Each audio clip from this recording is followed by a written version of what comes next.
जय हिंद प्यारे साथियों, कैसे हैं आप सभी। मैं प्रीति यादव एक बार फिर से आप सभी का स्वागत करती हूं अपने चैनल डीप स्टडी बाय प्रीति यादव में। फ्रेंड, आज की जो हमारी क्लास है वो है भारत का भूगोल, यानी इसमें हम इंडियन ज्योग्राफी को कवर करेंगे। और देखिए, इंडियन ज्योग्राफी को हम इसमें कवर करने वाले हैं। साथ ही साथ हम इसमें जानेंगे कि भारत में जो पर्वत, पहाड़ और पठार ये जो देखने को मिलते हैं, इनमें क्या अंतर होता है, किसको पहाड़ बोलते हैं, किसे पर्वत बोलते हैं और किस क्षेत्र को हम पठार बोलते हैं। ये सारी चीज़ें भी हम इसमें जानेंगे और एक ही बार में आपको आज इससे सारे के सारे कॉन्सेप्ट आपको क्लियर होने वाले हैं इन सारी चीज़ों से। और लास्ट में जो आज की हमारी क्लास का मेन टॉपिक रहेगा वो रहेगा भारत के पर्वत। ठीक है, ये जो क्लास है हमारी वो भारत के पर्वत पर पूरी डिपेंड करेगी। सारी चीज़ों को हम मैथ से सीखेंगे जिससे आपको समझने में बहुत ज़्यादा आसानी होगी। ठीक है, तो मैथ से ही सारी चीज़ें सीखने वाले हैं इसमें।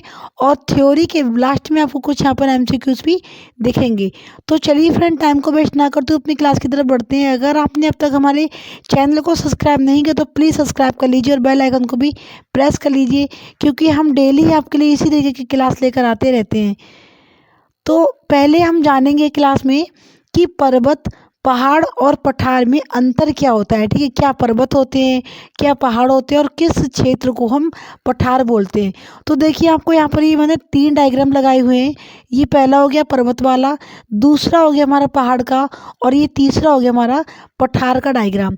तो देखिए, पर्वत जो होते हैं वो पृथ्वी की सतह से प्राकृतिक जो ऊंचाई होती है, ठीक है, ये जो पृथ्वी होती है उसकी सतह से प्राकृतिक ऊंचाई को पर्वत कहते हैं। इस तरीके से ये कुछ होते हैं, इनका रूप होता है। और इनका जो शिखर होता है, इनका जो आधार होता है वो काफ़ी चौड़ा होता है और इनका जो शिखर होता है वो छोटा होता है। ठीक है, आधार काफ़ी चौड़ा और शिखर इनका छोटा होता है। ये होता है पर्वत का रूप। सेकंड होते हैं हमारे पहाड़। पहाड़ जो हैं वो पर्वतों का ही रूप होते हैं। ठीक है, पर्वतों का ही रूप होते हैं पहाड़, लेकिन पर्वतों की अपेक्षा ये छोटे होते हैं और ये जो इनकी चोटी होती है वो इनसे काफ़ी छोटी होती है, जैसा कि आपको यहाँ पर ये डायग्राम दिख रहा होगा। थर्ड आता है हमारा पठार। पठार क्षेत्र किसे कहते हैं ये भी जानेंगे। तो ये भी एक रूप तो पर्वतों से ही बने होते हैं, लेकिन इनमें जो शिखर, जैसे कि मान लीजिए ये हमारा पर्वत है यहाँ पर। ठीक है, 1 मिनट रुकिए आप जरा। देखिए, माना हमने ये हमारा एक पर्वत है, ये इस तरीके से। ठीक है, ये पर्वत है हमारा यहाँ पर बना हुआ। और अब हमने इसकी ये जो चोटी है उसे अगर हमने काट दिया, ये इस तरीके से हमने इस चोटी को काट दिया और इसे हमने फिर समतल कर दिया। ठीक है, कैसा कर दिया इसे, हमने इसकी चोटी को काट कर इसे फिर हमने समतल कर दिया। ये इतना भाग जो है वो हमने इसका ऊपर से हटा दिया और फिर हमने इसे कैसा, समतल, ये भी समतल रूप में आ गई।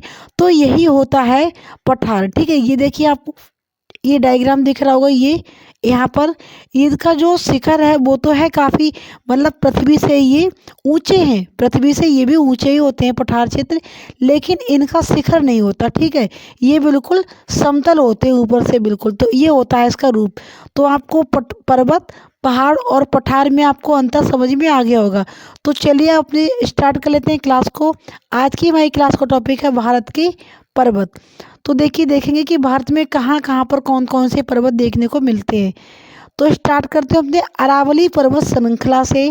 ठीक है, जो कि कहाँ से, राजस्थान और हरियाणा, राजस्थान से लेकर ये हरियाणा तक फैला हुआ है। तो देखिए, यह राजस्थान से लेकर गुजरात और हरियाणा तक फैला हुआ है। इसका 80% भाग राजस्थान में ही है। फैला कहाँ तक है, ये देखिए, गुजरात में भी इसका हिस्सा आएगा, यहाँ पर राजस्थान में भी आएगा और ये हरियाणा में भी इसका कुछ हिस्सा आता है। लेकिन जो इसका 80% जो हिस्सा है वो कहाँ आता है, ये राजस्थान में पड़ता है, इसका 80% हिस्सा। ठीक है, यह भारत की सबसे पुरानी पर्वत श्रृंखला है। ठीक है, ये जो अरावली पर्वत श्रृंखला है वो भारत की सबसे पुरानी पर्वत श्रृंखला है। चलिए अगला देखेंगे। अपना अगला जो पर्वत आता है हमारा वो है सतपुड़ा पर्वत श्रृंखला। ठीक है, कौन सा है हमारा, सतपुड़ा पर्वत श्रृंखला। देखिए, यह पर्वत मध्य प्रदेश राज्य के में स्थित है। कहाँ पर, नर्मदा नदी के दक्षिण में पूर्व से लेकर पश्चिम तक फैला हुआ है।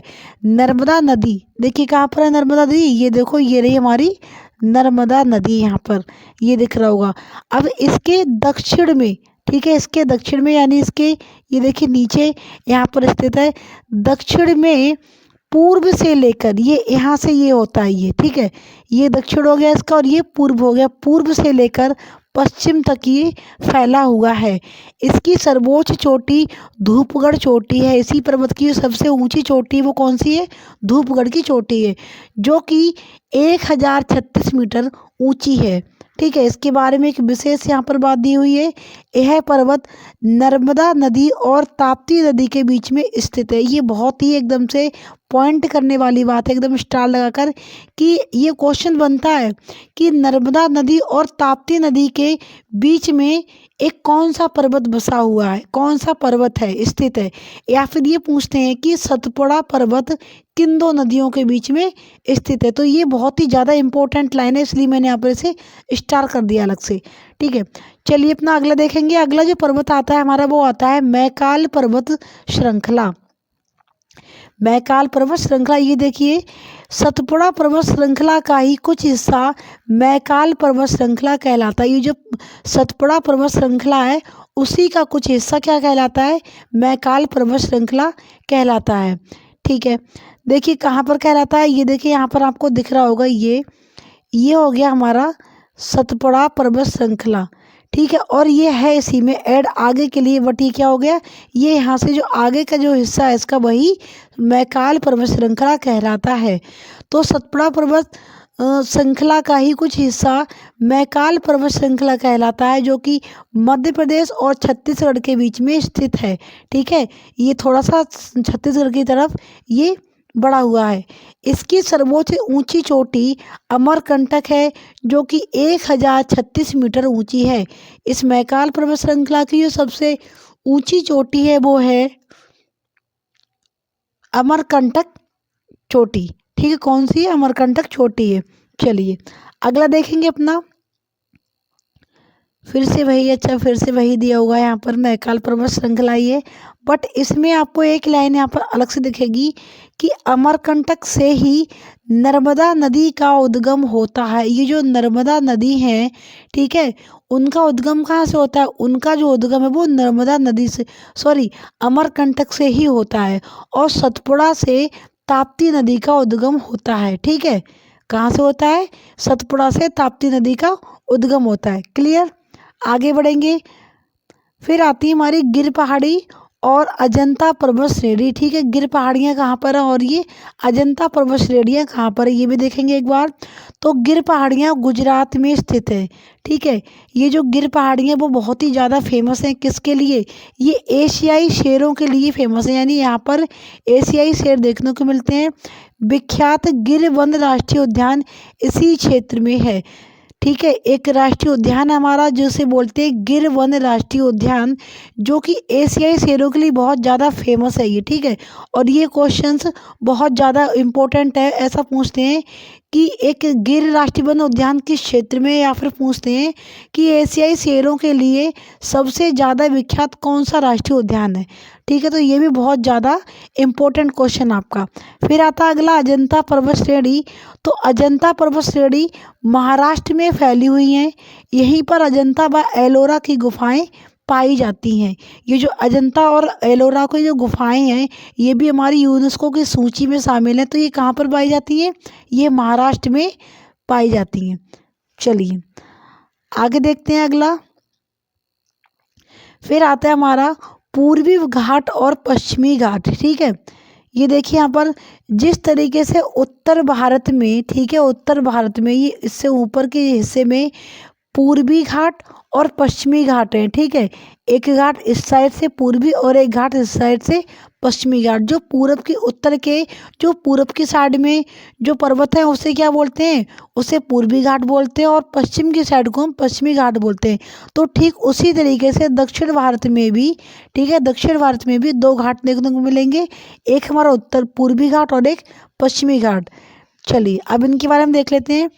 तो पूर्वी घाट में कौन सा पर्वत श्रृंखला यहाँ पर है? महेंद्रगिरी पर्वत। पूर्वी पर्वत में ये वाली, ये ठीक है, ये हो गया हमारा महेंद्रगिरी पर्वत। और दूसरी साइड जो पश्चिमी घाट है, ठीक है, वहाँ पर है सह्याद्री पर्वत। ये देखिए सह्याद्री पर्वत श्रृंखला ये यहाँ पर है। और इसके बारे में एक इम्पोर्टेंट नोट भी देखिए यहाँ पर दिया हुआ है, पूर्वी घाट और पश्चिमी घाट दोनों का आकार दोनों आकर नीलगिरी पर्वत श्रेणी पर मिलते हैं। कहाँ मिलते हैं? ये देखिए यहाँ पर ये नीलगिरी पर्वत श्रेणी हो गया, यहाँ पर आकर ये दोनों ही मिल जाते हैं, पूर्वी घाट और पश्चिमी घाट। नीलगिरी पहाड़ पर्वत श्रेणी की सबसे ऊंची चोटी डोडा बेटा है। ठीक है, ये जो नीलगिरी पर्वत है यहाँ पर जो सबसे ऊंची चोटी है, सर्वोच्च चोटी, वो कौन सी है? वो डोडा बेटा चोटी है। और जिसकी जो लंबाई है, इसकी ऊंचाई है, वो 2637 मीटर है। डोडा बेटा दक्षिण भारत की दूसरी सबसे ऊंची चोटी है। ये जो दक्षिण भारत है, ठीक है, उसकी दूसरी सबसे ऊंची चोटी है।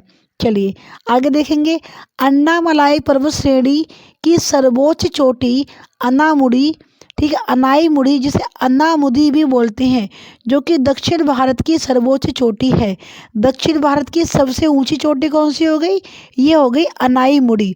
और दूसरी सबसे ऊंची चोटी हो गई, वो हो गई डोडा बेटा। डोडा बेटा किस में है? ये नीलगिरी पर्वत श्रेणी में है। और अनाईमुड़ी किस में है? ये अनाईमलाई पर्वत श्रेणी में है। ठीक है, चलिए, और कहाँ अनाईमलाई पर्वत श्रेणी है? कहाँ पर? ये यहाँ पर है। देखिए अनाईमलाई पर्वत, अनाईमलाई की पहाड़ियाँ और इलायची की पहाड़ियाँ, ये सारी चीज़ें कहाँ देखने को मिलती हैं? ये यहीं पर देखने को मिलती हैं हमारे दक्षिण भारत में। चलिए आगे फिर एक लाइन और है यहाँ पर, इलायची की पहाड़ियाँ मुख्यतः केरल में है और जो कि इलायची के लिए काफ़ी मशहूर हैं। यहीं पर केरल में ही इलायची की पहाड़ियाँ हैं। ठीक है, दक्षिण भारत जो है वो वहाँ पर मसालों के लिए ये एरिया बहुत ज़्यादा फेमस है, ख़ास तौर पर केरल।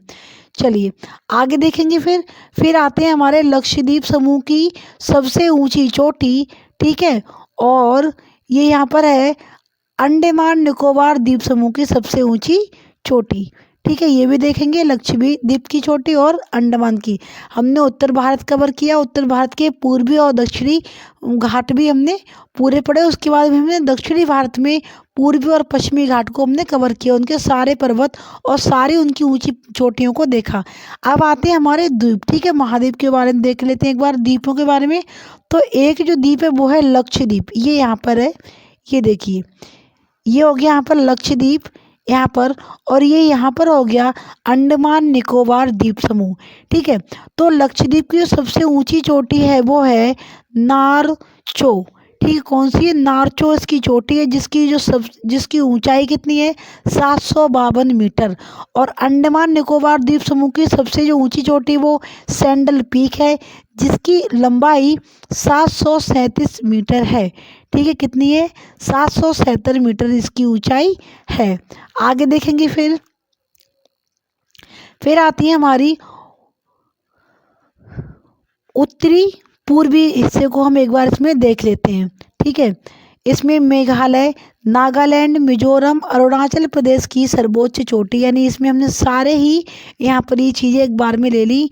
मेघालय, नागालैंड, मिजोरम और अरुणाचल प्रदेश, इनकी सबसे ऊंची ऊंची चोटियों का एक बार देख लेते हैं। तो देखिए पहले मेघालय के बारे में देखेंगे। तो मेघालय की जो सबसे ऊंची चोटियाँ हैं वो है गारो, खासी और जयंतिया। ठीक है, गारो, खासी और जयंतिया, जो कि डायग्राम में आपको यहाँ पर ये दिख रही होंगी। अगला आता है हमारा नागालैंड। ठीक है, नागालैंड के बारे में देखेंगे। यहाँ की जो सबसे ऊंची चोटी है वो नागा पहाड़ियाँ हैं, और ये आपको यहाँ पर ये डायग्राम में यहाँ पर दिख रही होंगी नागालैंड के हिस्से में। फिर देखिए, फिर आता है हमारा मिजोरम। मिजोरम की जो ऊंची चोटी है वो कौन सी है? मिजो पहाड़ियाँ हैं यहाँ की पहाड़ियाँ। ठीक है, और ये आपको यहाँ पर देखने को मिल रही है, ये देखिए यहाँ पर। फिर हमारा अरुणाचल प्रदेश। अरुणाचल प्रदेश की जो चोटियाँ हैं वो हैं डाफला और मिसमी। ठीक है, और ये कहाँ देखने को मिलती हैं आपको? ये यहाँ पर देखने को मिल जाएंगी, देखिए। चलिए,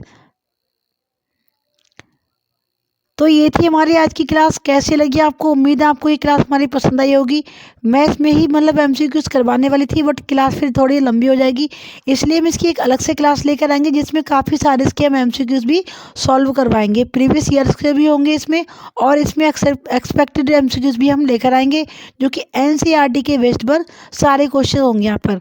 तो फ्रेंड, उम्मीद है आपको हमारी क्लास पसंद आई होगी। अगर आप चाहते हैं इसी तरीके की और भी क्लास को देखना डेली या इन क्लासों का फ़ायदा उठाना, तो प्लीज़ आप लोग चैनल को सब्सक्राइब कर लीजिए। अपने दोस्तों के साथ भी हमारी वीडियो को शेयर करना ना भूलें। मिलते हैं अगली क्लास के साथ, तब तक के लिए जय हिंद, जय भारत।